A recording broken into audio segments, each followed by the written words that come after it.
Welcome to Shalini ಕೈಪಾಕ. ನಾನು ಇವತ್ತಿನ ವಿಡಿಯೋದಲ್ಲಿ ಕ್ಯಾಪ್ಸಿಕಮ್ ಮಸಾಲ ರೈಸ್ ಹೇಗೆ ಮಾಡೋದು ಅಂತ ತೋರಿಸ್ತಾ ಇದ್ದೀನಿ. ಟೇಸ್ಟ್ ಅಂತೂ ತುಂಬಾ ಚೆನ್ನಾಗಿರುತ್ತೆ. ಬೆಳಗ್ಗೆ ಬ್ರೇಕ್ಫಾಸ್ಟ್ಗೆ ಮತ್ತು ಮಧ್ಯಾಹ್ನ ಲಂಚ್ ಬಾಕ್ಸ್ಗೆ ತುಂಬಾ ಟೇಸ್ಟಿಯಾಗಿರೋವಂಥ ರೆಸಿಪಿ. ನೀವು ಒಂದ್ಸಲ ಟ್ರೈ ಮಾಡಿ ಟೇಸ್ಟ್ ಹೇಗೆ ಬಂತು ಅಂತ ಕಮೆಂಟ್ ಮಾಡಿ. ದಯವಿಟ್ಟು ನನ್ನ ಚಾನಲ್ನ ಸಬ್ಸ್ಕ್ರೈಬ್ ಮಾಡಿಕೊಂಡು ಪ್ಲೀಸ್ ಸಪೋರ್ಟ್ ಮಾಡಿ. ಮೊದಲು ಒಂದು ಬಾಣಲೆನ ಇಟ್ಕೊಂಡಿದ್ದೀನಿ. ಬಾಣಲೆ ಇಟ್ಕೊಂಡು ಬಾಣಲೆ ಬಿಸಿ ಆದಮೇಲೆ ಒಂದು 3ರಿಂದ 4 ಸ್ಪೂನ್ ಆಗುವಷ್ಟು ಕಡಲೆ ಬೀಜನ ಹಾಕಿ ಡ್ರೈ ರೋಸ್ಟ್ ಮಾಡ್ಕೋಬೇಕು. ನೀವು ಕಡಿಮೆ ಕ್ವಾಂಟಿಟಿ ಬೇಕು ಅಂದರೆ ಕಡಲೆ ಬೀಜನ ಕಡಿಮೆ ಹಾಕ್ಕೊಂಡು ಎಣ್ಣೆ ಏನೂ ಹಾಕ್ಕೊಳ್ಬಾರ್ದು, ಹಂಗೇ ಡ್ರೈ ರೋಸ್ಟ್ ಮಾಡ್ಕೋಬೇಕು. ತುಂಬ ಸೀಸ್ಕೊಳ್ಳೋದಕ್ಕೆ ಹೋಗಬಾರ್ದು. ಸ್ವಲ್ಪ ಕಲರ್ ಚೇಂಜ್ ಆದಮೇಲೆ ಎತ್ತಿಟ್ಕೊಂಡು ಒಂದು 2ರಿಂದ 3 ಸ್ಪೂನ್ ಎಣ್ಣೆ ಹಾಕ್ಕೊಳ್ತಾ ಇದ್ದೀನಿ. ಎಣ್ಣೆನ ಚೆನ್ನಾಗಿ ಕಾಯ್ದಾದ್ಮೇಲೆ ಒಂದು 1/4 ಸ್ಪೂನಷ್ಟು ಸಾಸಿವೆ ಹಾಕ್ಕೊಳ್ತಾ ಇದ್ದೀನಿ.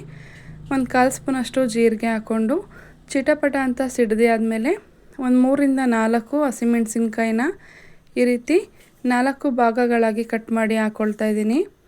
ಒಂದು ದಪ್ಪ ಸೈಜ್ ಈರುಳ್ಳಿನ ಈ ರೀತಿ ತೆಳುವಾಗಿ ಕಟ್ ಮಾಡಿ ಹಾಕ್ಕೋಬೇಕು. ಈರುಳ್ಳಿನ ಇದೇ ರೀತಿ ಕಟ್ ಮಾಡಿ ಹಾಕ್ಕೊಳ್ಳಿ. ಕ್ಯಾಪ್ಸಿಕಮ್ ಮಸಾಲ ರೈಸ್ಗೆ ಟೇಸ್ಟು ತುಂಬಾ ಚೆನ್ನಾಗಿರುತ್ತೆ. ಈರುಳ್ಳಿ ಹಾಕಿದ್ಮೇಲೆ ಈರುಳ್ಳಿ ಹಸಿ ವಾಸನೆ ಹೋಗೋವರೆಗೂ ಫ್ರೈ ಮಾಡ್ಕೋಬೇಕು. ರುಚಿಗೆ ತಕ್ಕಷ್ಟು ಉಪ್ಪನ್ನ ಹಾಕ್ಕೊಂಡು ಒಂದು 1/4 ಸ್ಪೂನಷ್ಟು ಅರಿಶಿನ ಹಾಕ್ಕೊಳ್ತಾ ಇದ್ದೀನಿ. ಅರಿಶಿನ ಮತ್ತು ಉಪ್ಪು ಹಾಕೋದ್ರಿಂದ ಈರುಳ್ಳಿ ಚೆನ್ನಾಗಿ ಬೇಗ ಬೇಯುತ್ತೆ. ಇವಾಗ ನೋಡಿ ಮಿಕ್ಸ್ ಮಾಡಿಕೊಂಡು ಫ್ರೈ ಮಾಡ್ಕೋಬೇಕು. ಒಂದು 2ರಿಂದ 3 ನಿಮಿಷ ಫ್ರೈ ಆದಮೇಲೆ ಈ ರೀತಿ ತೆಳುವಾಗಿ ಉದ್ದಾಗಿ ಹೆಚ್ಚಿಟ್ಕೊಂಡಿರೋಂಥ ಕ್ಯಾಪ್ಸಿಕಮ್ನ ಹಾಕ್ಕೊಳ್ತಾ ಇದ್ದೀನಿ. ನಾನಿಲ್ಲಿ ದಪ್ಪ ಸೈಜ್ ಕ್ಯಾಪ್ಸಿಕಮ್ ಒಂದನ್ನು ಹಾಕ್ಕೊಳ್ತಾ ಇದ್ದೀನಿ. ಜಾಸ್ತಿ ಕ್ವಾಂಟಿಟಿಲಿ ಮಾಡೋದಾದರೆ ಜಾಸ್ತಿ ಹಾಕ್ಕೊಳ್ಳಿ.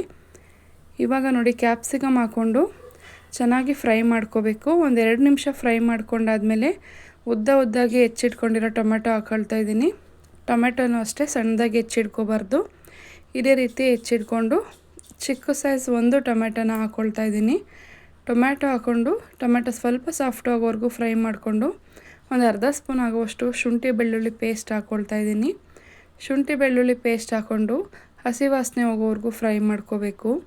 ಕ್ಯಾಪ್ಸಿಕಮ್ ಸಾಫ್ಟ್ ಆಗೋವರೆಗೂ ಫ್ರೈ ಮಾಡ್ಕೋಬಾರ್ದು, ಟೇಸ್ಟು ಚೆನ್ನಾಗಿರಲ್ಲ.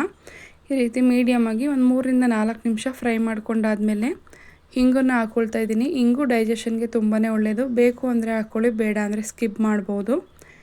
ಇವಾಗ ನೋಡಿ ಈ ರೀತಿ ಚೆನ್ನಾಗಿ ಒಂದು ಸಲ ಮಿಕ್ಸ್ ಮಾಡಿಕೊಂಡು ಫ್ರೈ ಮಾಡ್ಕೋಬೇಕು. ಒಗ್ಗರಣೆಯಲ್ಲಿ ಒಂದು 5ರಿಂದ 6 ನಿಮಿಷ ಲೋ ಟು ಮೀಡಿಯಮ್ ಫ್ಲೇಮಲ್ಲಿ ಇಟ್ಕೊಂಡು ಫ್ರೈ ಮಾಡಿಕೊಂಡ್ರೆ ಸಾಕು.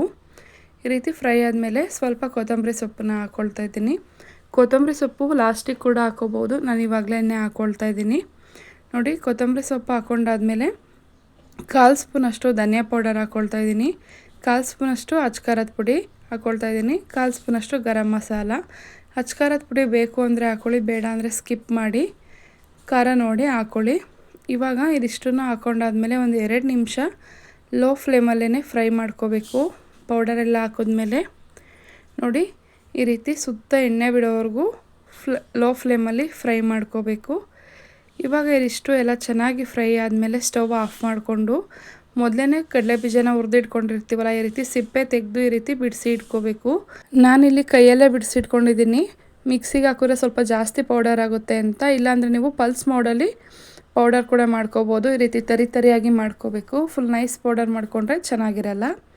ಕಡಲೆ ಬೀಜ ಹಾಕಿ ಮಿಕ್ಸ್ ಮಾಡಿಕೊಂಡು ಮೊದಲೇ ಮಾಡಿಟ್ಕೊಂಡಿರೋ ಅಂಥ ಅನ್ನನ ಹಾಕ್ಕೋಬೇಕು. ಮೇಯ್ನ್ ಅನ್ನ ಉದ್ದುದ್ರಾಗಿ ಮಾಡಿಟ್ಕೋಬೇಕು. ಟೇಸ್ಟು ತುಂಬಾ ಚೆನ್ನಾಗಿ ಬರುತ್ತೆ. ಇವಾಗ ನೋಡಿ ಅನ್ನ ಹಾಕಿ ಚೆನ್ನಾಗಿ ಒಂದು ಸಲ ಮಿಕ್ಸ್ ಮಾಡ್ಕೋಬೇಕು.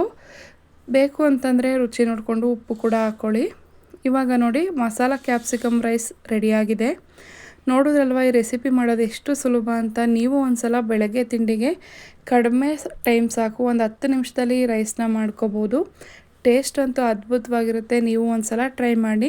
ವಿಡಿಯೋ ಇಷ್ಟ ಆಗಿದ್ರೆ ನಿಮ್ಮ ಫ್ರೆಂಡ್ಸ್ ಫ್ಯಾಮಿಲಿ ಜೊತೆ ಶೇರ್ ಮಾಡೋದನ್ನು ಮರಿಬೇಡಿ. ದಯವಿಟ್ಟು ಸಬ್ಸ್ಕ್ರೈಬ್ ಮಾಡಿಕೊಂಡು ಸಪೋರ್ಟ್